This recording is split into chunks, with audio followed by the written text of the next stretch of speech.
निम्नलिखित में से किस ग्रंथ में गुप्त वंश के शासकों की जानकारी प्राप्त होती है? ये सारे जितने भी पुराण दिए हुए हैं, विष्णु पुराण, ब्रह्मांड पुराण, वायु पुराण, इनमें जो है गुप्तकालीन इतिहास के पुनर्निर्माण की सहायता मिलती है या इनसे इनकी जानकारी प्राप्त होती है। निम्नलिखित में से किस अभिलेख में सती प्रथा का प्रमाण मिलता है या प्रथम अभिलेख मिलता है? ये कई बार क्वेश्चन आ चुका है। एरड़ अभिलेख से सती प्रथा की जानकारी मिलती है। भानुगुप्त का एरड़ अभिलेख में उसके विश्वासपात मित्र गोपराज की किसी युद्ध में मृत्यु हो जाने के उपरांत उसकी पत्नी द्वारा सती हो जाने का उल्लेख मिलता है। यह अभिलेख सती प्रथा का सर्वाधिक प्राचीन अभिलेखीय प्रमाण है। गुप्त काल के शासकों की भाषा निम्नलिखित में से क्या थी? संस्कृत भाषा थी गुप्त काल के शासकों की। गुप्तकालीन मुद्राएं किस धातु की बनी होती थी? सभी धातुएं जो दी गई हैं तांबा, चांदी और सोना। गुप्त काल शासकों की मुद्राएं सोने, चांदी व तांबे की बनी होती थी। ये पश्चिम में गुजरात से लेकर पूर्व में बंगाल तक विभिन्न केंद्रों में पाई गई हैं। गुप्तकालीन सिक्कों का सबसे बड़ा जखीरा जिस बयाना नामक स्थान है राजस्थान में, यहाँ से प्राप्त हुआ है। निम्नलिखित में से कौन सा एक सही सुमेलित नहीं है? तो नहीं सुमेलित हमको देखना है। भीतर गांव का दशावतार मंदिर, दशावतार मंदिर जो है झांसी में है, देवगढ़ नामक स्थान पर। इसके अलावा भूमरा का शिव मंदिर ये सही है। एहोल के पास लाड़खान मंदिर ये भी सही है। नचना कुठार का पार्वती मंदिर ये भी सही है। नेक्स्ट क्वेश्चन देखते हैं। निम्नलिखित में से कौन इतिहासकार गुप्तों को क्षत्रिय मानते हैं? तो रमेश चंद्र मजूमदार द्वारा जो है ये क्षत्रिय माना गया है। बाकी सभी के मत अलग अलग हैं, तो देखते हैं कौन किसका मत है। रमेश चंद्र मजूमदार और गौरी शंकर ओझा ने जो है गुप्तकालीन शासकों को या गुप्तकालों को क्षत्रिय माना है। हेमचंद्र राय चौधरी द्वारा इनको ब्राह्मण माना गया है। केपी जायसवाल द्वारा शूद्र माना गया है। एलन अल्तेकर और रोमिला थापर द्वारा इनको वैश्य माना गया है। और चंद्र गोविंद द्वारा इनको जाट माना गया है। गुप्त साम्राज्य की स्थापना निम्नलिखित में से किसने की थी? गुप्त साम्राज्य की स्थापना चंद्रगुप्त प्रथम द्वारा की गई थी। अभिलेखीय साक्ष्य के आधार पर गुप्त वंश की स्थापना श्रीगुप्त ने की थी तथा उसका उत्तराधिकारी पुत्र कौन था? घटोत्कच था। गुप्त वंशावली में सबसे पहला शासक चंद्रगुप्त प्रथम था जिसने महाराजाधिकार की उपाधि ग्रहण की थी। चंद्रगुप्त प्रथम ने ही गुप्त वंश को एक साम्राज्य की प्रतिष्ठा प्रदान की थी। निम्नलिखित में से किसे गुप्त संवत चलाने का श्रेय दिया जाता है? चंद्रगुप्त प्रथम को दिया जाता है। इसे गुप्त वंशावली में सबसे पहला शासक चंद्रगुप्त प्रथम था जिसने महाराजाधिकार की उपाधि ग्रहण की थी। चंद्रगुप्त प्रथम को एक नए संवत जिसका नाम था गुप्त संवत चलाने का श्रेय दिया जाता है और इसे गुप्त वंश का वास्तविक संस्थापक माना जाता है। चंद्रगुप्त प्रथम ने निम्नलिखित में से किस राजकुमारी के साथ विवाह किया था? कुमार देवी के साथ। मुद्रा साक्ष्यों के आधार पर ज्ञात होता है कि चंद्रगुप्त प्रथम ने लिच्छवी राजकुमारी कुमार देवी के साथ विवाह किया था। गुप्त संवत तथा शक संवत के मध्य कितने वर्षों का अंतर था? 241 वर्षों का। गुप्त संवत 319 ईस्वी में माना जाता है तथा शक संवत जो है 78 ईस्वी का माना जाता है। तो इस प्रकार अगर इसका अंतर हम निकालेंगे तो 241 वर्ष का अंतर इसमें आएगा। समुद्रगुप्त की विजयों का वर्णन निम्नलिखित में से कहां से प्राप्त होता है? प्रयाग प्रशस्ति अभिलेख से।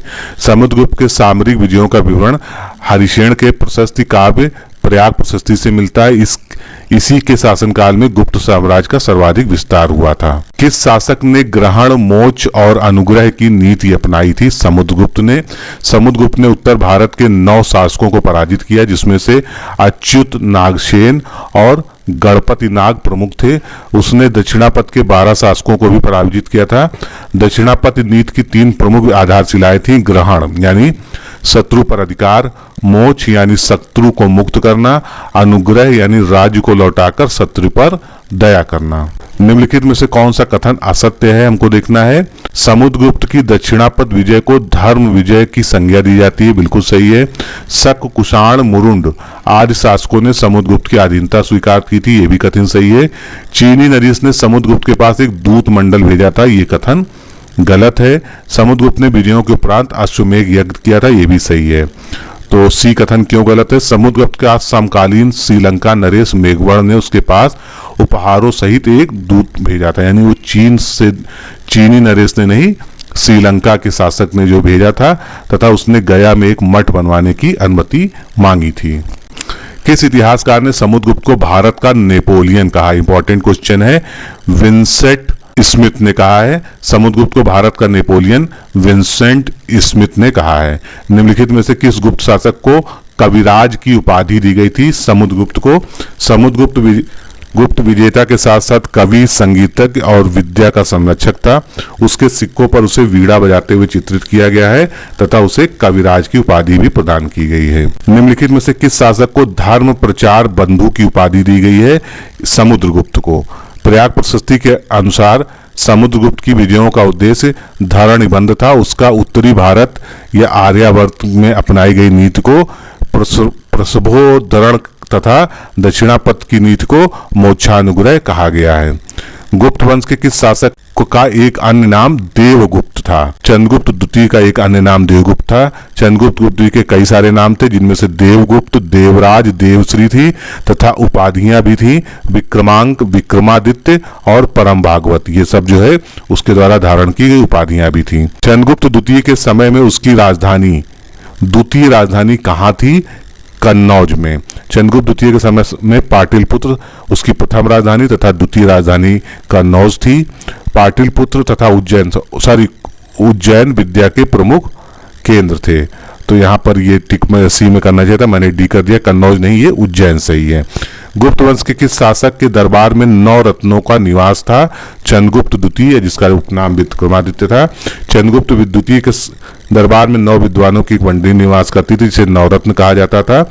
इनमें से कालिदास, धन्वंतरी, छपड़क, अमर सिंह, शंकु, बेताल भट्ट, घटकपर, वारामिहिर और वररुचि जैसे विद्वान शामिल थे। निम्नलिखित में से किस राज्य को ब्राह्मणों का देश पुकारा जाता था? मध्य प्रदेश को। चीनी यात्री फाहियान, जो 399 से 414 ईस्वी तक रहा, चंद्रगुप्त द्वितीय के समय में भारत आया था। उसने अपनी यात्रा के वृत्तांत में मध्य प्रदेश को ब्राह्मणों का देश कहकर संबोधित किया है। नालंदा विश्वविद्यालय की स्थापना किस शासक के शासनकाल में की गई थी? समुद्रगुप्त के शासनकाल में। कुमारगुप्त के ही शासनकाल में नालंदा विश्वविद्यालय की स्थापना हुई थी और इस विश्वविद्यालय को ऑक्सफोर्ड ऑफ महायान बौद्ध कहते थे। तो कुमारगुप्त के शासनकाल में नालंदा विश्वविद्यालय की स्थापना हुई थी। नेक्स्ट क्वेश्चन, निम्नलिखित में से किस गुप्त शासक के सर्वाधिक अभिलेख मिलते हैं? कुमारगुप्त के। गुप्त शासकों में सर्वाधिक अभिलेख कुमारगुप्त के मिलते हैं। मध्य भारत में रजत सिक्कों का प्रचलन भी उसी के काल में हुआ था। इन सिक्कों पर गरुड़ के स्थान पर मयूर की आकृति उत्कीर्ण की गई है। कुमारगुप्त के सुव्यवस्थित शासन का वर्णन किस अभिलेख में मिलता है? मंदसौर अभिलेख में। मंदसौर अभिलेख में कुमारगुप्त के सुव्यवस्थित शासन का वर्णन मिलता है। यह अभिलेख प्रशस्ति के रूप में है। इसकी रचना वत्स भट्ट द्वारा की गई है। हुरों का पहला आक्रमण किस गुप्त शासक के समय में हुआ था? स्कंदगुप्त के शासन में हुआ था। कुमारगुप्त प्रथम की मृत्यु के बाद स्कंदगुप्त 455-467 में शासक बना था। इसके द्वारा शासन की बागडोर अपने हाथ में लेते ही हुड़ों का पहला आक्रमण हुआ था। सुदर्शन झील का पुनरुद्धार किस गुप्त शासक के शासनकाल में हुआ था? स्कंदगुप्त के। स्कंदगुप्त ने सुदर्शन झील का पुनरुद्धार का कार्य सौराष्ट्र के गवर्नर पर्णदत्त के पुत्र चक्रपालित को सौंपा था। उसने झील के किनारे एक विष्णु मंदिर का निर्माण भी कराया था। इस गुप्त काल के शासक द्वारा चीनी सम्राट के दरबार में राजदूत भेजा गया था? स्कंदगुप्त। 466 ईस्वी में स्कंदगुप्त ने चीनी सम्राट सांग के दरबार में राजदूत भेजे थे। उससे उसके सुदूर चीन के साथ मैत्री संबंधों का पता चलता है। गुप्त वंश का अंतिम शासक निम्नलिखित में से कौन था? कुमारगुप्त द्वितीय। गुप्त वंश का अंतिम महान शासक कुमारगुप्त द्वितीय था। गुप्त साम्राज्य के पतन के बाद गुप्त प्रांतों का सर्वप्रथम जूनागढ़ सौराष्ट्र प्रांत से ही स्वतंत्र हुआ था। निम्नलिखित कथनों पर विचार करना, कथन देखने कौन से सही हैं कौन से गलत हैं। तो गुप्तों के पतन के कारणों में हूण का आक्रमण उत्तरदायी रहा है, कथन बिल्कुल सही है। ये स्कंदगुप्त ने अपनी राजधानी को मथुरा स्थानांतरित किया था, ये कथन गलत है। मंदसौर अभिलेख के आधार पर यशोधर्मन ने मिहिर कुल को पराजित किया था, ये सही है। म्लेच्छों यानी हूणों पर स्कंदगुप्त की सफलता का गुणगान जूनागढ़ अभिलेख में मिलता है, ये भी कथन सही है। तो इस प्रकार 1, 3 और 4 जो है कथन सही है। प्रशासनिक सुविधा के लिए चंद्रगुप्त द्वितीय के समय में पाटलिपुत्र प्रथम राजधानी तथा उज्जैनी द्वितीय राजधानी थी, और स्कंदगुप्त ने अपनी राजधानी को स्थानांतरित करके अयोध्या लाया था, ना कि मथुरा। मिलान करना है। महाबलीधृत ये अधिकारी हैं और उनके विभाग हैं, तो इसको सीधे सीधे हम देख लेते हैं। महाबलाधिकृत कौन होता था? उसका सेनापति उसका विभाग होता था। संधि विद्रहित युद्ध एवं शांति का मंत्री होता था। महापक्ष पटलिक लेखा विभाग का सर्वोच्च अधिकारी होता था, और युक्त पुरुष जो है युद्ध से प्राप्त संपत्ति का लेखाधिकारी होता था। निम्नलिखित में से प्रशासन की सबसे बड़ी इकाई कौन सी थी? देश। सम्राट द्वारा जो क्षेत्र स्वयं शासित होता था उसको सबसे बड़ी प्रादेशिक इकाई देश कहलाती थी। देश का प्रशासक गोप्ता कहलाता था। वहीं दूसरी प्रादेशिक इकाई भुक्ति थी। प्रांतों को भुक्ति कहा जाता था। उपरिक एक प्रांतीय शासक कहलाता था, और सीमांत प्रदेशों को का शासक जो है गोप्ता कहलाते थे। गुप्तकालीन पैदल सेना को क्या कहा जाता था? चमुई नाम से संबोधित किया जाता था। गुप्त काल में राजा के पास स्थायी सेना होती थी। पैदल सेना की टुकड़ी को चमुई तथा गज सेना के नायक को कटुक तथा अश्वारोही सेना के प्रमुख को अटाश्वपति और साधारण प्रकार के सैनिक को चाट कहा जाता था। इस प्रकार जो चारों शब्द इसमें दिए हुए हैं, ऑप्शन में चारों की व्याख्या हो गई। तो पैदल सेना को चमुई कहा जाता था। निम्नलिखित में से कौन सा एक स्थायी भूमिकर था? तो उद्रंग। राजा को प्रतिदिन दी जाने वाली फल फूल सब्जी आदि भेंट जो है ये भाग कहलाती है। भोग किसको कहते थे? भूमि उपज का एक सही छठा भाग जो है, यानी 1/6 पोर्शन जो है ये भोग कहलाता था। उद्रंग स्थायी किसानों पर लगा एक प्रकार का भूमिकर था। भूतावाद प्रत्याय क्या था? विदेशी वस्तु के आयात पर जो कर लगता था उससे कहते थे। और उपरिकर जो है एक प्रकार का भूमिकर होता था। गुप्त काल में करों की अदायगी किस रूप में की जाती थी? अन्न व नगद दोनों रूपों में की जाती थी। गुप्त काल में करों की अदायगी हिरण्य यानी नगद तथा मेय यानी अन्य दोनों ही रूपों में की जाती थी। ब्राह्मणों व मंत्रियों को दान में दी गई भूमि को निम्नलिखित में से क्या कहा जाता था? अग्रहार कहते थे।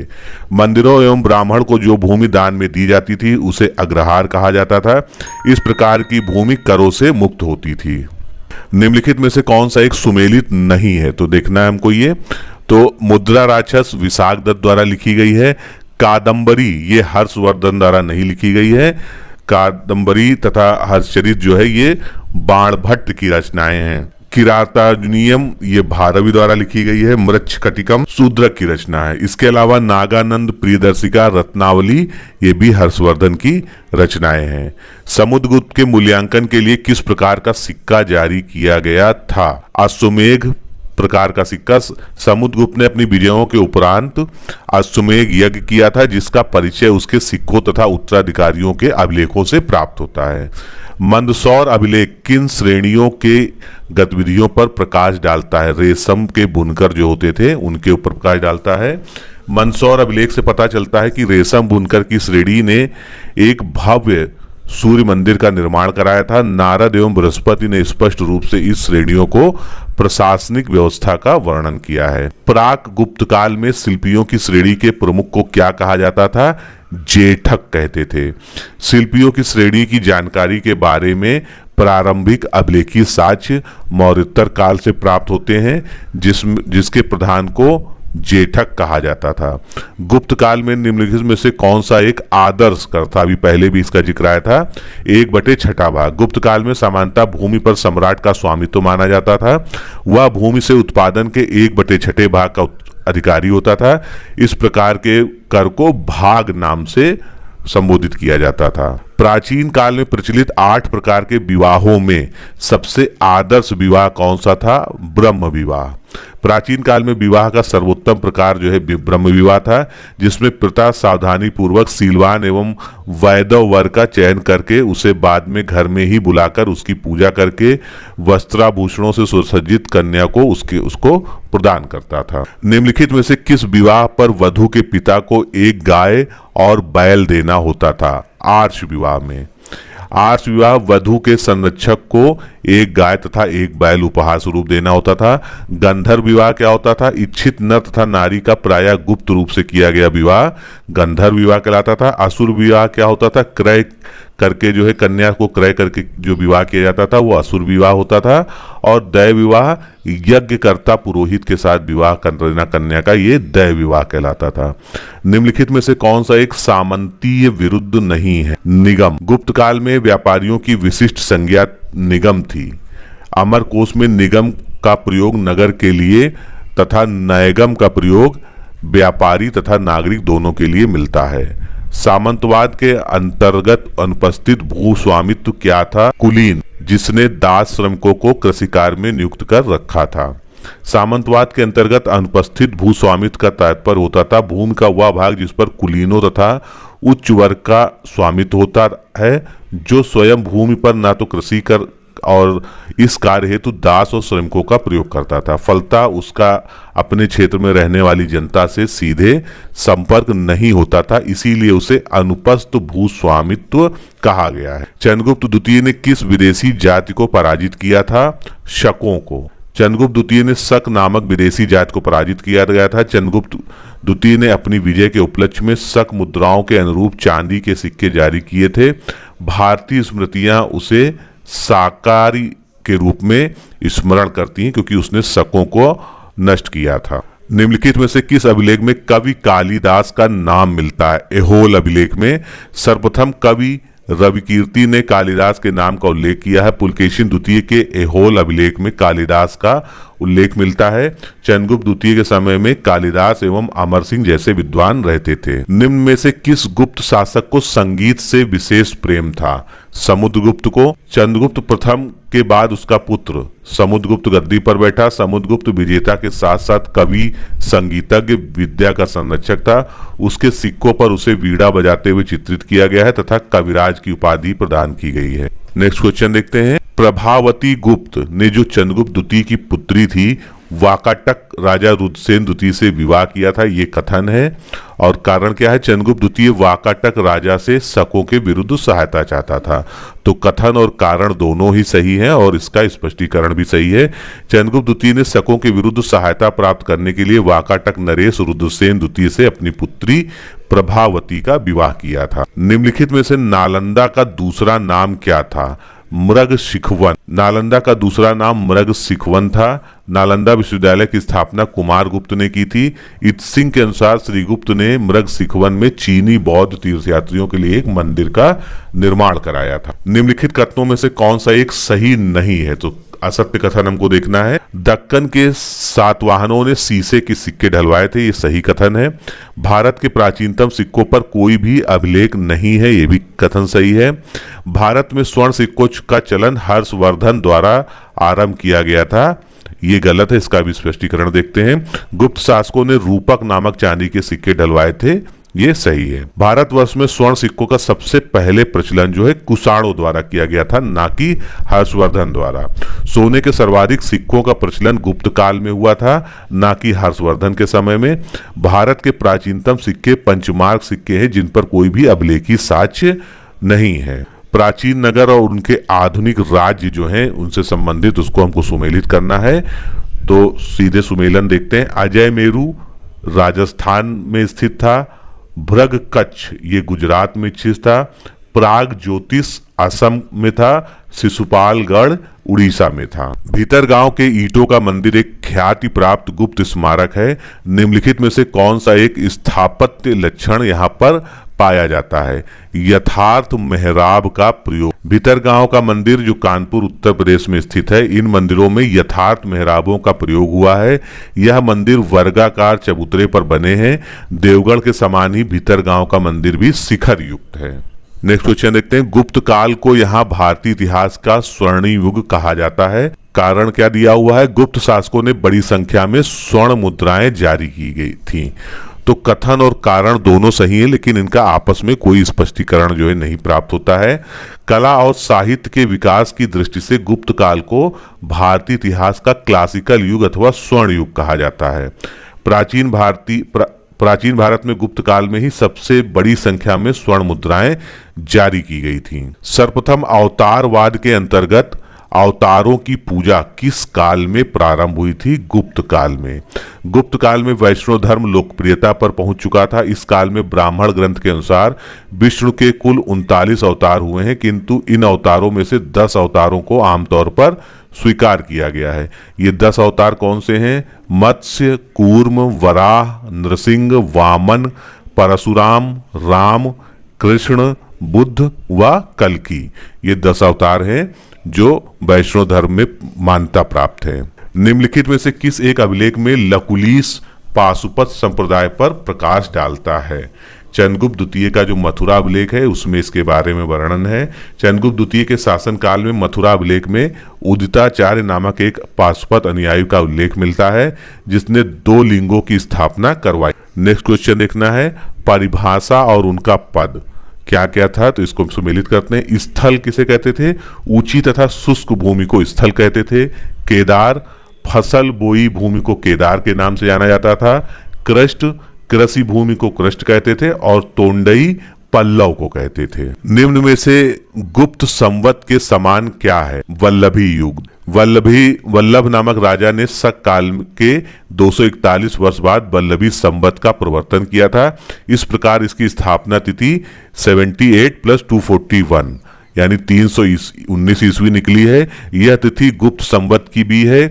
गुप्त वंश के पतन के बाद वल्लभी, जो कि गुजरात में स्थित है, के राजाओं ने नाम बदलकर इसका नाम वल्लभी संवत रख दिया था। निम्नलिखित स्मृति ग्रंथों पर विचार कीजिए। इन ग्रंथों का सही कालानुक्रम नीचे दिए कूट से आपको चुनना है। तो इसमें जो है सबसे पहले क्या है? मनुस्मृति है जो सबसे प्राचीन है, फिर याज्ञवल्क्य स्मृति है, फिर बृहस्पति स्मृति है और फिर देवल स्मृति है। सबसे प्राचीन ग्रंथ मनुस्मृति है। इसकी रचना 200 ईसा पूर्व से 200 ईस्वी के मध्य हुई थी। याज्ञवल्क्य स्मृति की रचना काल 100 ईसा पूर्व से 300 ईस्वी के बीच में है। बृहस्पति स्मृति की रचना 300 ईस्वी से 500 ईस्वी के मध्य है और देवल स्मृति की रचना प्रारंभिक मध्यकाल में हुई थी। गुप्त काल में गंगा के मैदान के नगरी केंद्रों का पतन हुआ। कारण दिया है व्यापार में शिथिलता। तो दोनों ही सही है, कथन और कारण दोनों सही है और स्पष्टीकरण भी सही है। गुप्त काल में मथुरा, पाटिलपुत्र, सोनपुर, सोगौरा, उत्तर प्रदेश के गंगा घाटी में अनेकों महत्वपूर्ण नगरों का ह्रास के प्रमाण मिलते हैं।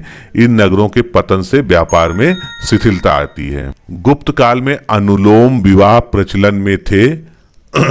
गुप्त सम्राट विदेशियों को हिंदू धर्म के अंदर समा लेना चाहते थे। तो कथन ए सही है, परंतु कारण जो है आर गलत है। जब कभी यदा कदा निम्न वर्ण की कन्या का विवाह उच्च वर्ण में हो जाता है तो ऐसे विवाह को अनुलोम विवाह कहते हैं। स्मृति ग्रंथ इस विवाह को मान्यता देते हैं। नेक्स्ट क्वेश्चन देखते हैं। सूचियों को सुमेलित करना है। तो इसमें जो है सबसे पहले देखते हैं, व्यापारी जो है ये सेठी कहलाता था। फिर शिल्पी को जेठक कहते थे। श्रेणियों का संघ जो है ये भंडारी कहलाता था और कारवां का सरदार जो है सार्थवा के नाम से जाना जाता था। गुप्त काल में व्यापारियों की एक समिति होती थी जिसको निगम कहा जाता था।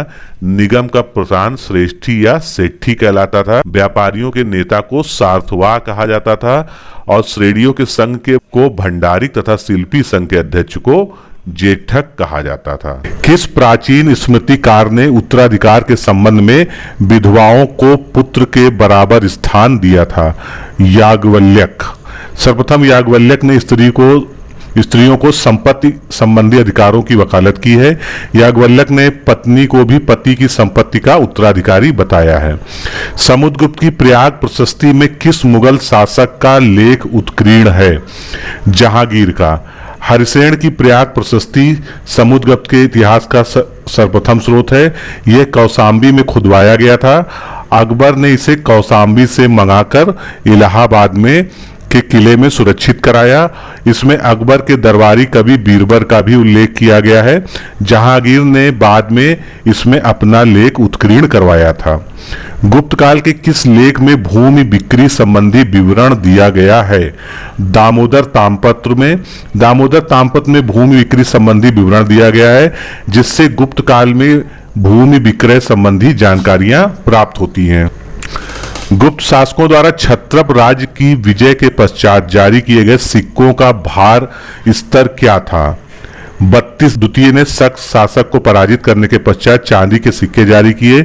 गुप्त शासकों के चांदी के सिक्कों को रूपक कहा जाता है, कई बार पूछा जा चुका है ये। इन सिक्कों का भार 32 से 36 ग्रेन तक होता था। ग्रेन उस समय इकाई होती थी इसके मापने की। गुप्त काल में नल शब्द का तात्पर्य क्या होता था? भूमि की माप। नल भूमि की मापने की इकाई थी। नल भूमि के मापने के लिए प्रयुक्त होने वाली धातु की छड़ या उसकी लंबाई की रस्सी को कहा जाता था। कुमारगुप्त प्रथम के मंदसौर अभिलेख में उल्लिखित श्रेणी संगठन का नाम क्या था? तंतुवाय। कुमारगुप्त प्रथम ने मंदसौर अभिलेख में तंतुवाय श्रेणी का उल्लेख किया है जो जुलाहे का कार्य करते थे। साम्राज्यिक गुप्त नरेशों में से सर्वप्रथम रजत मुद्राएं किसने जारी की थी? चंद्रगुप्त द्वितीय ने। गुप्त नरेशों में सर्वप्रथम चंद्रगुप्त द्वितीय ने शकों को पराजित किया तथा इसके उपलक्ष्य में उसने विक्रमादित्य की उपाधि धारण की और रजत मुद्राएं जारी की। कुमार देवी ने धम्म चक्र जिन विहार निम्नलिखित में से किस स्थान पर बनवाया था? आ चुका है क्वेश्चन, इंपॉर्टेंट है ये। नालंदा में। अधिकांश इतिहासकार कुमार देवी द्वारा नालंदा में धर्मचक्र जिन विहार बनवाने की बात को मानते हैं। गुप्त शासन में प्रथम कुलिक नामक पदाधिकारी का क्या तात्पर्य था? प्रथम कुलिक का तात्पर्य जो है मुख्य शिल्पी से था। प्रथम कुलिक मुख्यतः शिल्पियों को कहा जाता था। प्रथम कुलिक विषयपति की समिति का सदस्य होता था। निम्नलिखित में से किसके सोने के सिक्कों में मिश्रण का प्रतिशत सर्वाधिक था? स्कंदगुप्त द्वारा जारी सिक्कों में स्कंदगुप्त ने अपने सिक्कों का आकार बढ़ा दिया था। सिक्कों में सोने की मात्रा घटती गई तथा मिलावट का प्रतिशत बढ़ता गया। गंधिकों ने सिक्के चलाए, इसका प्रमाण कहां से प्राप्त होता है? कौशाम्बी से। गंधिकों के सिक्के कौशाम्बी उत्तर प्रदेश के आसपास के क्षेत्रों में पाए गए हैं। फायान के अनुसार गुप्त काल में विनिमय का आम माध्यम क्या था? एक्सचेंज का जो है, तो विनिमय का आम माध्यम कौड़ी था। फायान एक चीनी यात्री था जो चंद्रगुप्त के द्वितीय के समय में भारत आया था। फायान के अनुसार गुप्त काल में विनिमय के माध्यम से के रूप में वस्तुओं की अदला बदली कौड़ी में की जाती थी। पूर्व मध्यकाल में निम्नलिखित में से कौन सा सबसे अधिक कष्टदायी कर था, यानी टैक्स कौन सा था? विष्टि। विष्टि एक बाध्य श्रम था। यह केवल राज्य द्वारा ही नहीं अपितु भूमिगत कुलीन वर्ग तथा भूमि अनुदानों के प्राप्तकर्ताओं द्वारा भी कृषकों एवं शिल्पियों पर लगाया जाता था। निम्नलिखित में से किस गुप्त राजा ने क्रमादित्य की उपाधि युक्त सिक्के प्रचलित करवाए? स्कंदगुप्त ने। कुमारगुप्त के पश्चात स्कंदगुप्त शासक बना। इसने धनुर्धारी प्रकार के स्वर्ण सिक्के के पृष्ठभाग में पद्मासन में बैठी लक्ष्मी के साथ श्री स्कंदगुप्त उत्कीर्ण है। कुछ स्वर्ण सिक्कों पर गरुड़ ध्वज तथा क्रमादित्य अंकित है। गुप्त काल में भूमि संबंधी अभिलेखों का अभिरक्षक निम्नलिखित में से कौन सा माना जाता था? कर्णिक। इंपॉर्टेंट क्वेश्चन है ये। गुप्त काल में भूमि संग्रह करने के लिए ध्रुवाधिकरण तथा भू अभिलेखों को सुरक्षित रखने के लिए पदाधिकारी जो नियुक्त होता था उसको कर्णिक कहा जाता था। निम्नलिखित में से किस अभिलेख में बाहलीकों का उल्लेख मिलता है? महरौली स्तंभ अभिलेख में। चंद्रगुप्त द्वितीय के महरौली स्तंभ अभिलेख से हमें बहलूकों की विजय की जानकारी मिलती है। बहलीक प्रदेश पंजाब में ब्यास नदी के आसपास का क्षेत्र था। भूमिदान पत्रों में क्षेत्र शब्द का प्रयोग किस अर्थ में किया गया है? खेती युग भूमि को क्षेत्र कहा जाता था। गुप्त काल में खेती युग भूमि को क्षेत्र कहा जाता था। बिना जोती हुई भूमि को सिल कहा जाता था और वास करने योग्य भूमि को वास्तु तथा बिना जोती हुई भूमि को अपराध कहा जाता था। अपराध भी पूछा जा चुका है और क्षेत्र भी पूछा जा चुका है पीसीएस में, दोनों क्वेश्चन। अजंता की गुफाएं निम्नलिखित में से किस राज्य में स्थित हैं? महाराष्ट्र में स्थित हैं। बौद्ध गुहा मंदिरों में अजंता की तथा बाघ की गुफाएं महत्वपूर्ण है। अजंता की गुफा संख्या 16, 17 और 19 गुप्त काल की मानी गई है। अजंता की गुफाएं महाराष्ट्र में स्थित हैं और इनकी संख्या 27 है। निम्नलिखित में से कौन सी रचना कालिदास की नहीं है? मुद्रा राक्षस। मुद्रा राक्षस नामक ग्रंथ विशाख दत्त द्वारा रचित है। सर्वप्रथम किसने कहा था कि पृथ्वी अपनी धुरी पर घूमती हुई सूर्य के चारों ओर चक्कर काटती है? आर्यभट्ट ने कहा था। आर्यभट्ट ने सर्वप्रथम शून्यवाद के सिद्धांत का प्रतिपादन किया तथा कहा कि पृथ्वी अपनी धुरी पर घूमती हुई सूर्य के चारों ओर चक्कर काटती है। कायस्थों का सर्वप्रथम उल्लेख किस में किया गया है? याज्ञवल्क्य ने किया है। कायस्थों का सर्वप्रथम उल्लेख याज्ञवल्क्य में किया गया है। गुप्त काल में कायस्थ केवल एक वर्ग के रूप में था, जो बाद में यानी गुप्तोत्तर काल में एक जाति के अंतर्गत आ गए। एक जाति के रूप में सर्वप्रथम कायस्थों का उल्लेख ओसनम स्मृति में मिलता है। नेक्स्ट क्वेश्चन, निम्नलिखित में से किस राज्य में गरुड़ राजकीय चिन्ह था? गुप्त वंश का। गरुड़ गुप्त वंश का राजकीय चिन्ह था। प्रयाग प्रशस्ति से पता चलता है कि गुप्तों की राजज्ञाएं गरुड़ मुद्रा में अंकित होती थीं। निम्नलिखित में से कौन सा एक कथन असत्य? असत्य कथन हमको बताना है। तो गुप्त साम्राज्य के सबसे बड़े अधिकारी कुमारात्य होते थे, बिल्कुल सही कथन है। दास मुक्ति का विधान सर्वप्रथम नारद ने किया, यह भी कथन सही है। सर्वाधिक भूमि अनुदान सातवाहन काल में हुए, ये कथन गलत है। सर्वाधिक भूमि अनुदान जो है गुप्त काल में ही हुए थे। गुप्तों ने ही सबसे अधिक सोने के सिक्के भी जारी किए थे, जिन्हें अभिलेखों में दीनार कहा गया है। नारद तथा पराशर स्मृतियों में विधवा विवाह का समर्थन मिलता है, ये कथन सही है। इस प्रकार सी यहाँ पर गलत है। निम्नलिखित में से दुकूल क्या था? इंपॉर्टेंट क्वेश्चन है, आ चुका है। रेशमी वस्त्रों को दुकूल कहते थे। गुप्त काल में चीनी रेशम को चिनांसुक तथा रेशे से निर्मित कपड़ों को दुकूल कहा जाता था। निम्नलिखित राजाओं पर विचार करना है, उनके शासन का सही कालानुक्रम बताना है। तो इसमें डी ऑप्शन सही है, यानी कांच के बाद जो है पुरुगुप्त, पुरुगुप्त के बाद बुद्धगुप्त और बुद्धगुप्त के बाद भानुगुप्त। तो कांच को समुद्रगुप्त का भाई कहा गया है। कांच व समुद्रगुप्त का कार्यकाल 350 ईस्वी में ही था। पुरुगुप्त की शासनकाल 467 से 476 ईस्वी तक रहा। बुद्धगुप्त का शासनकाल 470 ईस्वी और भानुगुप्त का शासनकाल 510 ईस्वी तक रहा। सुमेलन करना है हमको। तो अद्वैतवाद जो है शंकराचार्य द्वारा प्रारंभ किया गया था, प्रतिपादन किया गया था। विशिष्टाद्वैतवाद रामानुजाचार्य द्वारा, शुद्धाद्वैतवाद वल्लभाचार्य द्वारा और द्वैताद्वैतवाद जो है निम्बकाचार्य द्वारा प्रारंभ किया गया था। हर्ष के समय में निम्नलिखित अभिलेखों पर विचार कीजिए। हर्ष के समय के अभिलेख हैं, तो इसमें हर्ष के वे अभिलेख जो धार्मिक संस्थाओं को दिए गए भूमि अंदालों का उल्लेख करते हैं, उनको हमको बताना है। तो गया अभिलेख और बांसखेड़ा अभिलेख, ये दो अभिलेखों में इस तरह का उल्लेख मिलता है। गया तथा बांसखेड़ा अभिलेख से जानकारी प्राप्त होती है कि हर्ष ने अहिछत्र भूमि के अंगदिया विषय के मरकटासर नामक ग्राम के बालचंद तथा भट्ट स्वामी नामक दो भारद्वाज गोत्रीय ब्राह्मणों को दान दिया था। पहला क्वेश्चन है, पाटलिपुत्र के पतन के बाद भारत के किस नगर में शक्ति का केंद्र स्थापित हुआ? कन्नौज में। 7वीं सदी आते आते पाटलिपुत्र के बुरे दिन आ गए, क्योंकि इसकी सत्ता एवं महत्ता वाणिज्य, व्यापार और मुद्रा पर टिकी हुई थी। अतः ज्यों ही व्यापार में गिरावट आई, मुद्रा दुर्लभ हो गई और अंततः पतन हो गया और इसका स्थान कन्नौज ने ले लिया। निम्नलिखित में से किसको पुलकेशन द्वितीय ने हराकर परमेश्वर की उपाधि धारण की थी? हर्षवर्धन ने। चालुक्य शासक पुलकेशन द्वितीय और हर्षवर्धन के मध्य युद्ध हुआ था। एहोल अभिलेख से पता चलता है कि इस युद्ध में पुलकेशन द्वितीय ने हर्ष को पराजित किया तथा परमेश्वर नाम की उपाधि धारण की। हर्ष ने किस देश से संबंध अच्छे करने के लिए दूत भेजे थे? चीन से। 641 ईस्वी में हर्ष ने अपना दूत चीन नरेश ताइसुंग के दरबार में भेजा था।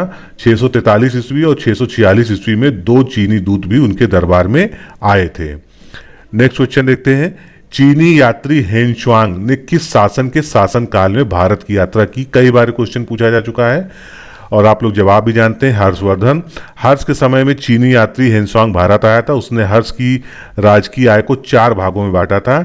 एक भाग राजा के खर्च के लिए रखा जाता था, दूसरा भाग विद्वानों के लिए, तीसरा भाग अधिकारियों और अमलों के बंदोबस्त के लिए और चौथा भाग धार्मिक कार्यों के लिए। वह भारत में 629 ईस्वी से लेकर 654 ईस्वी तक रहा था। हर्ष की कन्नौज से पूर्व राजधानी कौन सी थी? थानेश्वर। हर्ष के पूर्व वर्धन वंश की राजधानी थानेश्वर थी, किंतु हर्ष ने कन्नौज को अपनी राजधानी बनाया। हर्ष के समय में कन्नौज का राजनीतिक शक्ति का केंद्र के रूप में उभरना उत्तर भारत में सामंत युग के आगमन का सूचक था। निम्नलिखित कथनों पर विचार करना, उसमें जो है सही कथन हमको देखना है। तो हेनशुआंग ने शूद्रों को कृषक कहा था, यह कथन सही है। हर्ष ने बाणभट्ट, मयूर, दिवाकर आदि विद्वानों को संरक्षण दिया था, यह भी कथन सही है। और हर्ष केवल भगवान राम का उपासक था, ये कथन गलत है।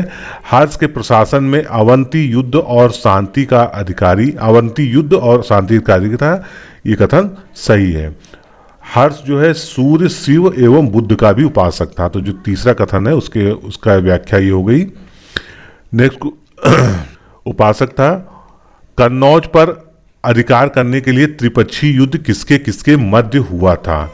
तो त्रिपक्षीय युद्ध हुआ था पाल, प्रतिहार और राष्ट्रकूटों के बीच में। हर्ष के पश्चात कन्नौज विभिन्न शक्तियों का आकर्षण का केंद्र बना था। उत्तर भारत का चक्रवर्ती शासक बनने के लिए कन्नौज पर अधिकार करना आवश्यक समझे जाने लगा। 8वीं शताब्दी में 3 बड़ी शक्तियां पाल, प्रतिहार तथा राष्ट्रकूट के बीच संघर्ष आरंभ हुआ और यह संघर्ष लगभग 200 वर्षों तक चला था। त्रिपक्षीय संघर्ष का आरंभ किसने किया था? त्रिपक्षीय संघर्ष का आरंभ वत्सराज द्वारा किया गया था। पाल, प्रतिहार, राष्ट्रकूट के मध्य होने वाले त्रिपक्षीय संघर्ष का प्रारंभ प्रतिहार नरेश वत्सराज ने किया था। इन युद्धों में अंतिम रूप से सफलता प्रतिहारों को भी ही प्राप्त हुई थी। निम्नलिखित में से कौन सा एक सुमेलित नहीं है, यह हमको देखना है। हर्ष ने कश्मीर के शासक से बुद्ध के दंत अवशेष बलपूर्वक प्राप्त किए थे, कथन सही है। हर्ष का पुलकेशन द्वितीय से नर्मदा नदी के तट पर युद्ध हुआ था, यह भी कथन सही है। हर्ष का साम्राज्य थानेश्वर से लेकर दक्षिण नर्मदा तक फैला था, यह भी सही है। हर्ष का राजकवि शास्त्री नहीं था, उसकी जगह राजकवि कौन था? सुसेन था, तो यहाँ पर सुसेन सही होना चाहिए था, इसलिए डी कथन गलत है। निम्नलिखित में से किसे इस्लाम का शत्रु माना जाता है? मिहिर भोज को। मिहिर भोज पृथ्वीराज वंश का अत्यंत पराक्रमी शासक था। सर्वप्रथम उसने कन्नौज तथा कलिंजर को जीतकर अपने राज्य में मिलाया। अरब इतिहासकार सुलेमान के अनुसार मिहिर भोज अरबों के प्रति क्रूर और इस्लाम धर्म का विरोधी था। गुप्तोत्तर काल में रानी रुद्राम्मा किस राजवंश से संबंधित थीं? काकतीय वंश से। काकतीय रानी रुद्राम्मा ने काकतीय राजवंश पर 40 वर्षों तक शासन किया था। उनके शासन की उत्कृष्ट सफलता के लिए वेनिस यात्री मार्को पोलो ने उनकी प्रशंसा की है। नेक्स्ट क्वेश्चन देखते हैं, निम्नलिखित में से कौन सा एक सही सुमेलित नहीं है? तो वाहिद कौन होता था? जो बोया गया, उसके लिए वाहिद का। अकृष्ट, जिसमें खेती ना की गई हो, यानी जिस भूमि को कभी ना जोता गया हो। साक्त, जिसमें कृषि भूमि पर पूरे परिवार का स्वामित्व होता था, तो ये गलत है। शाक्त भूमि क्या होती थी? व्यक्तिगत या एक कृषक के स्वामित्व वाली भूमि को शाक्त भूमि कहते थे। ऊसर, जहां बीज ना उगता हो, तो सही है। उसके अलावा एक और शब्द का प्रयोग होता था कौटुंबिक, जिस कृषि योग्य भूमि पर पूरे कृषक परिवार का स्वामित्व होता था उसको कौटुंबिक कहते थे। नारद स्मृति में उत्पादन क्षमता के आधार पर भूमि को कितने भागों में बांटा गया है? 4 भागों में बांटा गया है। नारद स्मृति के अनुसार उत्पादन क्षमता के अनुसार भूमि को 4 भागों में विभक्त किया गया है। पहली है उर्वर, दूसरा है बंजर या ईरिण, तीसरी तरह की खिल जिसमें 3-4 साल तक जो बिना बोई भूमि होती थी, और मरु भूमि यानी रेतीली भूमि। तुरुष्क निम्नलिखित में से क्या होता था? तुरुष्क एक उपद्रवी जनजातियों से वसूला गया कर होता था। तुरुस या मल्लकर दंड स्वरूप उपद्रवीय जनजातियों से निपटने के लिए लगाया गया अतिरिक्त कर था। निम्नलिखित में से कौन सी एक स्त्री संत है? अंडाल। अलवार भक्ति आंदोलन की प्रमुख विशेषता यह है कि यह आंदोलन मूलतः भावनात्मक है, दार्शनिक नहीं है। पेरी अलवार की पुत्री स्त्री संत अल्डार है। अलवार संतों का गढ़ प्रमुख रूप से किस राज्य में था? तमिलनाडु में था। गुप्तोत्तर काल में वैष्णव धर्म में भारतवर्ष में प्रचलित था, किंतु इसका गढ़ दक्षिण भारत में तमिलनाडु में था, जहां वैष्णव मत के प्रवर्तक अलवार संत थे और इनकी संख्या 12 थी। विक्रमशिला महाविहार की स्थापना का श्रेय किसको दिया जाता है? धर्मपाल को दिया जाता है। धर्मपाल एक उत्साही बौद्ध था, उसके लेखों में उसे परम सौगात कहा गया। उसने विक्रमशिला तथा सोमपुरी के प्रसिद्ध विहारों की स्थापना की थी। नेक्स्ट क्वेश्चन देखते हैं, निम्नलिखित में से कौन सा दंपत्ति अनुलोम विवाह का प्रतिनिधित्व करता है? तो इसका उत्तर है राजशेखर, जिनकी शादी अवंत सुंदरी से हुई थी। अनुलोम विवाह वह विवाह होता है जिसमें पुरुष उच्च वर्ग का हो तथा स्त्री निम्न वर्ग की होती है। कवि राजशेखर एक ब्राह्मण थे, जबकि उनकी पत्नी अवंती सुंदरी राजपूत थी, अतः इस विवाह को अनुलोम विवाह कहा जाएगा। निम्नलिखित में से किसके अंतर्गत प्रशासन में महिलाओं की अपेक्षाकृत अधिक भागीदारी थी? चालुक्य वंश में चालुक्य प्रशासन में महिलाओं की अपेक्षाकृत अधिक भागीदारी थी। इन्हें प्रशासन में उच्च पदों पर भी नियुक्त किया जाता था। सूची का हमको सुमेलन करना है, तो इधर से हम देख लेते हैं। द्रौपदी रथ जो है ये नरसिंह वर्मन प्रथम द्वारा बनवाया गया था। कांची का कैलाश मंदिर राज सिंह पल्लव द्वारा बनवाया गया था। तंजावुर का बृहदेश्वर मंदिर राज द्वारा बनवाया गया था, और पट्टडकल का विरूपाक्ष मंदिर लोक महादेवी द्वारा निर्मित कराया गया था। निम्नलिखित में से कौन सा अपने आप को ब्रह्म क्षत्रिय मानते थे? सेन वंश के जितने भी शासक थे, सेन वंश की स्थापना सामंत सेन ने की थी। सेन वंशी शासक अपने आप को ब्रह्म क्षत्रिय मानते थे। निम्नलिखित में से किसने निशंकर की उपाधि धारण की थी? तो इसका बल्लाल सेन सही है। बल्लाल सेन स्वयं विद्वान तथा विद्वानों का संरक्षक था। उसने गौंडेश्वर तथा निशंक शंकर की उपाधि धारण की थी। उसने दान सागर, अद्भुत सागर नामक ग्रंथों की भी रचना। कल्हड़ की राज तरंगिणी में वर्णित अंतिम राजा कौन सा है? राजा जय सिंह। कल्हड़ की राज तरंगिणी में वर्णित अंतिम राजा जय सिंह है। जय सिंह लोहार वंश का अंतिम शासक था। कल्हड़ की राज तरंगिणी का वर्णन कश्मीर के लोहार वंश के शासक जय सिंह, जिसका शासन 1128 से 1154 ईस्वी के साथ समाप्त हो जाता है। गोहत्या निषिद्ध करने वाला जैन उल आबदीन कहाँ का शासक था? कश्मीर का शासक था। जैन उल आबदीन कश्मीर का शासक था। इसने कश्मीर में गौहत्या पर प्रतिबंध लगा दिया और इसे कश्मीर का अकबर भी कहा गया था। ये क्वेश्चन भी आ चुका है, कश्मीर का अकबर किसे कहा जाता है? निम्नलिखित में से किस ग्रंथ में राजपूतों की अग्निकुंड से उत्पत्ति का विवरण मिलता है? पृथ्वीराज रासो में। चंद्र दाई द्वारा रचित पृथ्वीराज रासो में अग्निकुंड द्वारा राजपूती की उत्पत्ति बताई गई है। अतः इस ग्रंथ के अनुसार पृथ्वी का त्रास हरण करने के लिए वशिष्ठ ने आबू पर्वत पर, जो माउंट आबू की सर्वोच्च चोटी है, जिसकी पर एक यज्ञ किया था, जिसके अग्निकुंड से 4 राजपूतों का उद्भव हुआ था। ये थे परमार, प्रतिहार, चौहान और चालुक्य। निम्नलिखित में से हर्षवर्धन का पिता कौन था? प्रभाकर वर्धन। हर्षवर्धन प्रभाकर वर्धन का पुत्र था। इसका मां का नाम यशोमती था। वर्धन वंश में सर्वप्रथम प्रभाकर वर्धन ने ही महाराजाधिराज की उपाधि धारण की थी, जो स्वतंत्रता का द्योतक है। हरिश्चरित्र में इसे प्रतापशील भी कहा गया है। नेक्स्ट क्वेश्चन देखते हैं। एलोरा की गुफाएं निम्नलिखित में से किस राज्य में स्थित हैं? कई बार पूछा जा चुका है, महाराष्ट्र में है। 7वीं से 9वीं शताब्दी की एलोरा की गुफाएं महाराष्ट्र के औरंगाबाद जिले में बेरूल, जिसको एलोरा कहते हैं, इस स्थान पर स्थापित की गई हैं। एलोरा गुफा मंदिरों का निर्माण राष्ट्रकूट शासकों ने करवाया था। इनका निर्माण कार्य में एलोरा का कैलाश मंदिर, इसको गुहा मंदिर के नाम से भी जानते हैं, का निर्माण कृष्ण प्रथम ने कराया था। खजुराहो के मंदिरों का निर्माण निम्नलिखित में से किस राजवंश ने कराया था? चंदेल। खजुराहो के मंदिरों का निर्माण चंदवेल राजवंश के शासकों द्वारा करवाया गया था। चंदवेल राजवंश का संस्थापक नन्नुक था। यशोवर्मन चंदेल वंश का पराक्रमी शासक था। यशोवर्मन ने खजुराहो में एक विशाल विष्णु मंदिर का भी निर्माण कराया, जिसे चतुर्भुज मंदिर भी माना जाता है। नेक्स्ट क्वेश्चन देखते हैं, इसमें सुमेलन करना है राजा और उनके वंश का।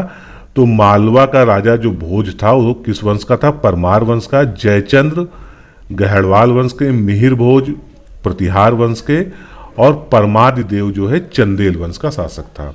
विज्ञानेश्वर की मिताक्षरा निम्नलिखित में से किससे संबंधित है? तो मिताक्षरा आप जानते हैं हिंदू विधि पर एक टीका टिप्पणी है।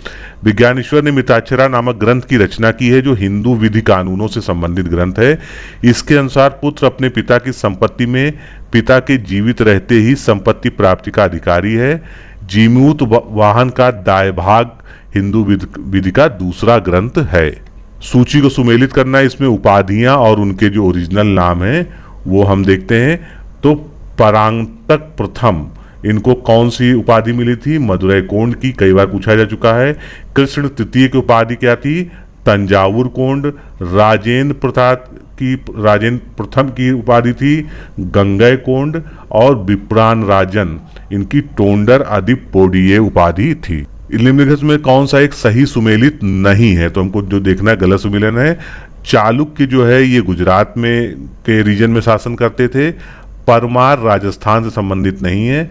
सेन बंगाल का जो है राजवंश था। गहड़वाल जो है उत्तर प्रदेश के शासक थे।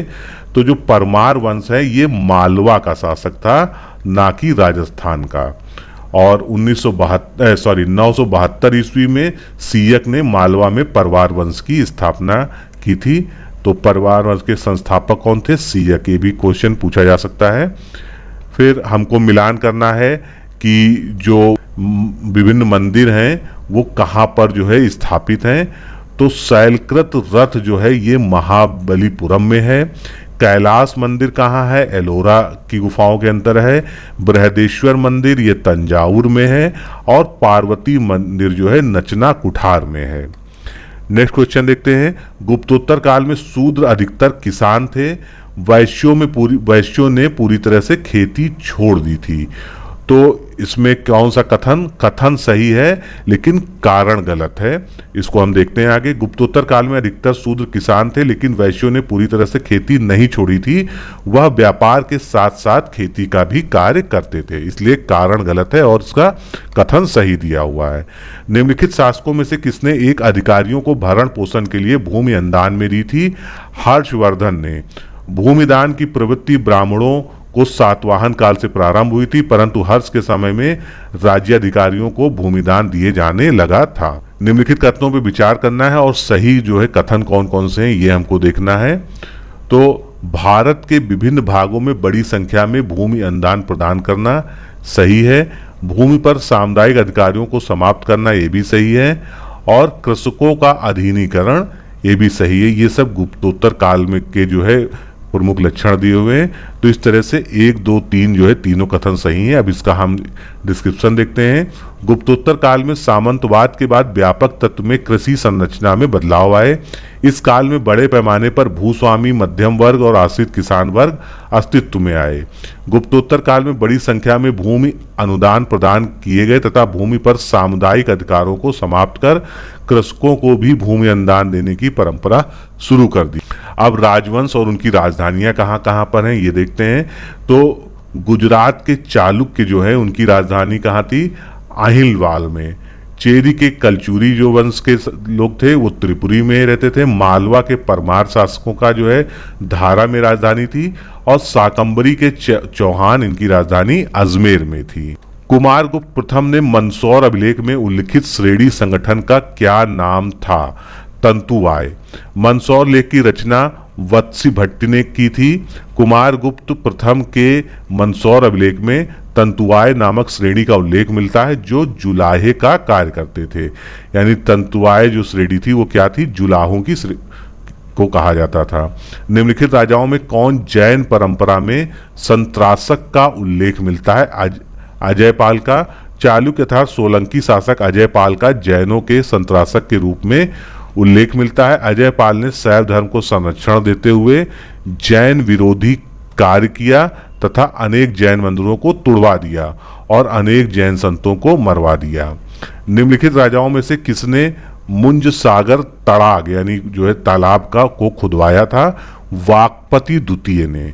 परमार शासक वाकपति द्वितीय ने अपनी राजधानी धारा में मुंज सागर तड़ाग खुदवाया था।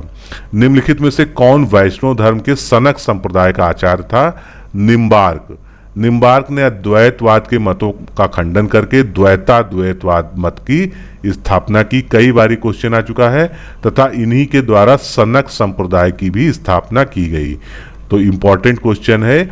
निम्बार्क के बारे में दोनों चीजें पूछी जा सकती हैं, सनक संप्रदाय और द्वैताद्वैतवाद। भारत में हूणों की सत्ता स्थापना किसके नेतृत्व में हुई थी? तोरमाड़। हूणों का पहला भारतीय आक्रमण गुप्त सम्राट स्कंदगुप्त के शासनकाल में हुआ था। तोरमाड़ ने भारत के कुछ क्षेत्रों में स्वतंत्र सत्ता स्थापित कर ली थी। देवपाल के काल में नालंदा में एक विहार बनवाने वाला बालपुत्र देव कौन था? शैलेंद्र राजा था। ये शैलेंद्र राजा बालपुत्र देव ने देवपाल के काल में नालंदा में एक महाविहार बनवाया था। निम्नलिखित में से कौन सा स्मृति ग्रंथ बलात् इस्लाम में मिलाए गए हिंदुओं को पुनः हिंदू धर्म में परिवर्तित करने के लिए नियमों को प्रस्तुत करता है? ऐसा जो है देवल स्मृति में दिया गया है। देवल स्मृति में बलात् इस्लाम में मिलाए गए हिंदुओं को पुनः हिंदू धर्म में परिवर्तित करने की विधि का वर्णन है। निम्नलिखित में से कौन सा एक अलवार संत था? कुलशेखर जो है एक अलवार संत थे। केरल के राजा कुलशेखर एक अलवार संत थे। सामान्य परिस्थितियों में स्त्री धन के उत्तराधिकार में प्रथम अधिकार किसका होता था? पुत्रियों का।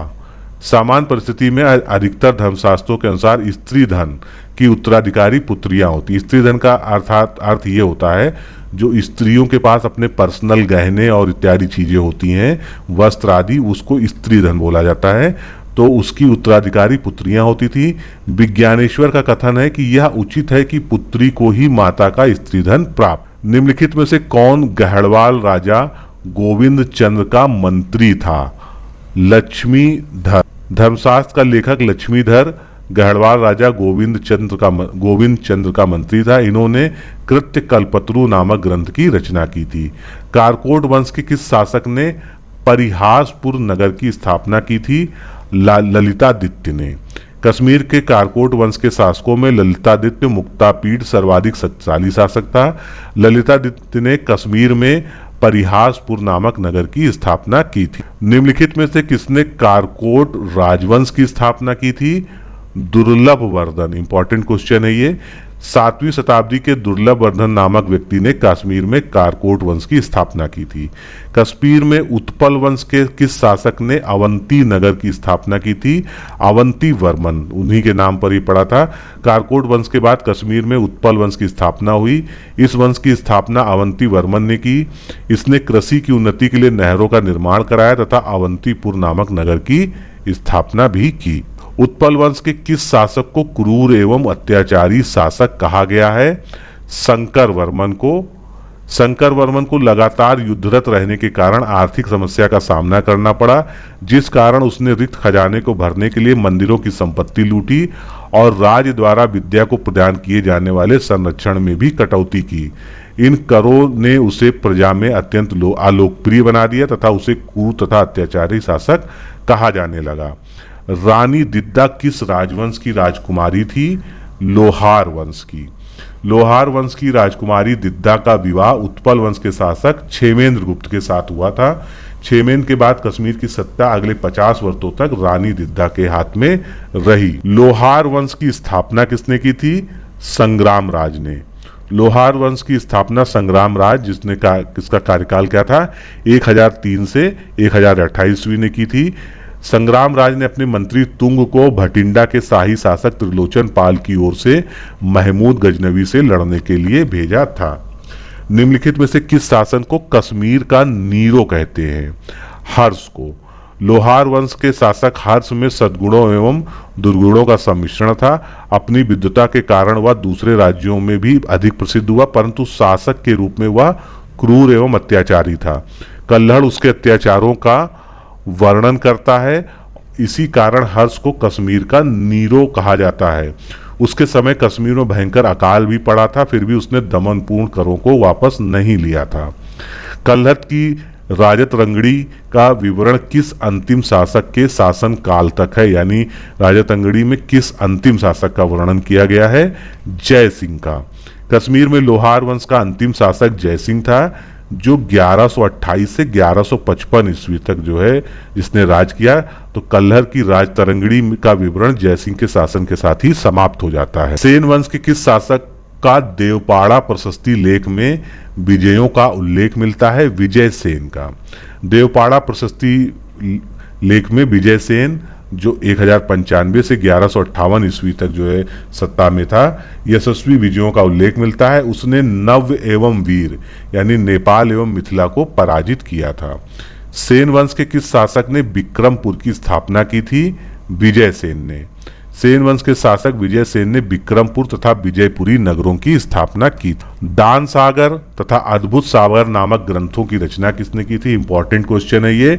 बल्लाल सेन ने, पहले भी पूछा जा चुका है। तो बल्लाल सेन ने स्वयं एक विद्वान तथा विद्वानों का संरक्षक था। उसने दान सागर तथा अद्भुत सागर नामक ग्रंथों की रचना की। अद्भुत सागर ग्रंथ को पूर्ण नहीं कर पाया था, इसके बाद लक्ष्मण सेन ने उसे पूरा किया। श्रीधर दास नामक दरबारी कवि किस राजा के दरबार में था? लक्ष्मण सेन के दरबार में था। बल्लाल सेन स्वयं विद्वान तथा विद्वानों का संरक्षक था। उसने सद्युक्तिकरणामुक्त नामक शीर्षक में कुछ कविताएं भी लिखी हैं। उसका दरबारी कवि श्रीधर दास था। बल्लाल सेन ने परम भागवत की उपाधि भी धारण की थी। तो सेन वंश के किस शासक के दरबार में गीत गोविंद के रचयिता या लेखक जयदेव निवास करते थे? लक्ष्मण सेन के दरबार में थे। लक्ष्मण सेन की राजसभा में अनेक प्रतिष्ठित विद्वान व लेखक निवास करते थे। इसमें गीत गोविंद के लेखक जयदेव, पवन दूत के लेखक धोई, ब्राह्मण सर्वस्व के रचयिता हलायुध प्रमुख थे। हलायुध उसका प्रधान न्यायाधीश तथा मुख्यमंत्री भी था। निम्नलिखित में से किस कवि को उत्तरापत स्वामी की उपाधि से संबोधित किया गया है? बहुत इंपॉर्टेंट क्वेश्चन ये है। धर्मपाल को 11वीं शताब्दी में गुजराती कवि सोडेल ने धर्मपाल को उत्तरापत किया है। पाल वंश की स्थापना निम्नलिखित में से किसने की थी? पाल वंश की स्थापना गोपाल नामक शासक द्वारा की गई थी और ये बौद्ध के अनुयायी थे। 750 से 770 ईस्वी तक इन्होंने शासन किया था। किस वंश के शासकों ने परम सौगात की उपाधि धारण की थी? पाल वंश के शासकों ने। धर्मपाल एक उत्साही बौद्ध था। उसको लेखों में परम सौगात कहा गया है। उसने विक्रमशिला तथा सोमपुरी विहारों की स्थापना की है। तो विक्रमशिला की स्थापना किसने की है? धर्मपाल ने की है। ये भी क्वेश्चन जो है कई बार पूछा जा चुका है। पाल वंश का द्वितीय संस्थापक निम्नलिखित में से किसको माना जाता है? महिपाल। महिपाल 988 से 1038 ने पाल वंश की शक्ति तथा प्रतिष्ठा को पुनर्जीवित करके अपनी योग्यता प्रमाणित की। महिपाल प्रथम को पाल वंश का द्वितीय संस्थापक माना जाता है। इस पाल शासक ने दाय भाग के जन्मदाता जीमूत वाहन को संरक्षण प्रदान किया था? महिपाल ने। पाल शासक महिपाल के शासनकाल में दाय भाग का जन्मदाता जीमूत वाहन को संरक्षण प्रदान किया गया था। भगवान शिव के सम्मान में किस शासक ने 1000 मंदिर बनवाए थे? नारायण पाल ने। पाल शासक नारायण पाल की सैनिक जीवन की अपेक्षा साधु जीवन बिताने में अधिक रुचि थी।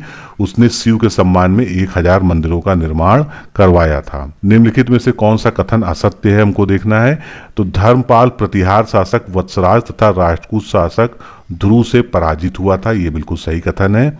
महिपाल ने बौद्ध भिक्षु अतिश को श्रीलंका भेजा था। ये कथन गलत है। पाल शासक महिपाल ने बौद्ध भिक्षु अतिश के नेतृत्व में तिब्बत में जो है एक धर्म प्रचारक मंडल भेजा था। तो यहाँ पर श्रीलंका की जगह क्या होना चाहिए था? तिब्बत सही होना चाहिए था। फिर अगला सही कथन देखते हैं। पाल राज्य में सुलेमान नामक अरब यात्री आया था। बिल्कुल सही है। पाल कलाकारों को कांस की मूर्तियां भी बनवाने में महारत हासिल थी। ये भी सही कथन है। निम्नलिखित में से किस राजवंश के राजा का चयन मतदान द्वारा किया गया था? पाल वंश। शशांक की मृत्यु के बाद लगभग 1 शताब्दी तक बंगाल में अराजकता और अव्यवस्था का वातावरण रहा। 8वीं शताब्दी के मध्य अशांति एवं अव्यवस्था से उबकर बंगाल के नागरिकों ने गोपाल नामक एक सुयोग्य सेना नायक को जनमत द्वारा चुना था। निम्नलिखित में किस शासक को देवी लक्ष्मी की बाह ग्रहण कराई गई? गोपाल को। 8वीं शताब्दी में बंगाल में जो अव्यवस्था फैली थी उसे मत्स्य न्याय कहा गया। इसमें कहा गया कि मत्स्य न्याय से छुटकारा पाने के लिए सामान्य जनता ने गोपाल को लक्ष्मी की बाह ग्रहण कराई। निम्नलिखित में से किसे गुर्जर प्रतिहार वंश का संस्थापक माना जाता है? कई बार पूछा जा चुका है। हरिश्चंद्र को। गुर्जर प्रतिहार वंश का संस्थापक हरिश्चंद्र था। किंतु इस वंश का अगर वास्तविक संस्थापक पूछा जाता है तो नागभट्ट प्रथम को माना जाता है। पुलकेशन द्वितीय के एहोल लेख में गुर्जर जाति का उल्लेख सर्वप्रथम किया गया है। प्रतिहार शासक भोज ने कौन सी उपाधि धारण की थी? आदि वराह और प्रभास, ये 2 उपाधियां धारण की थी। परमार शासक भोज वैष्णव धर्म के अनुयायी थे। उन्होंने आदि वराह तथा प्रभास जैसी उपाधियां धारण की थी जो उनके द्वारा चलाए गए चांदी के द्रव्य सिक्कों पर अंकित की गई हैं। निम्नलिखित में से किस शासक के राजसभा में प्रसिद्ध विद्वान राजशेखर निवास करते थे? महेंद्र पाल प्रथम के। मिहिर भोज के पश्चात उसका पुत्र महेंद्र पाल प्रथम शासक बना। लेखों में उसे परम भट्टारक महाराजाधिराज परमेश्वर कहा गया है।